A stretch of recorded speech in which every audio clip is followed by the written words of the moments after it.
there was a fancy dress. I can remember the fancy dress, and I can remember we all got either a cup or a mug from either school or the church, and we came, if it was raining, then we were to come into the church. And we didn't have a telly, so we'd listen to it on the radio. And then about a couple of weeks after, I went to the Tyne Theatre. It was called the News Theatre then on Northumberland Street, wasn't it?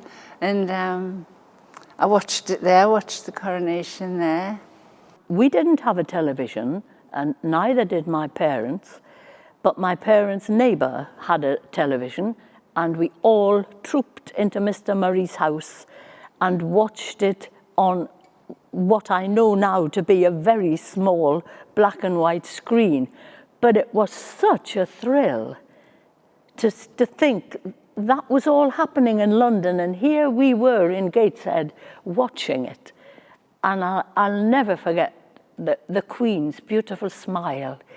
And then we got a close-up of her dress with all the sort of emblems of the British Isles on it. And I know it's something I will never forget, and I felt very lucky to have been able to see it. The lady across the road, she did organise a kind of a street party, but it was rather a damp day, so we had to have it in the house.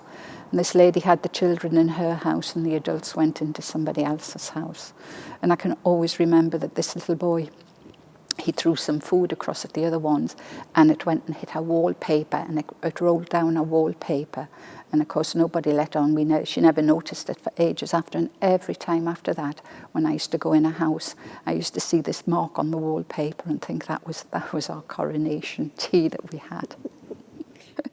And when we went back to school, we all went to the cinema to see it on the screen in Technicolor, the coronation itself. We went down to London and watched the coronation, standing on I think it was Muswell Hill, waiting for the Queen to come past. It was 3 o'clock in the afternoon, pouring with rain, absolutely lashing down.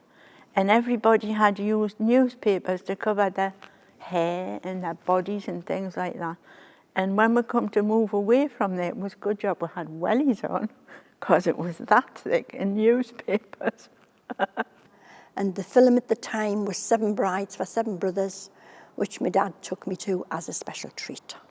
So that was the coronation. Looking back on the Queen's Jubilee, she's a very elegant, personable lady. She's been an excellent religious example. She's been a good mother, grandmother, a good great-grandmother. And even when her family have had little modern-day oopses, she's coped with it with good grace, and I have every respect for her. She deserves congratulations.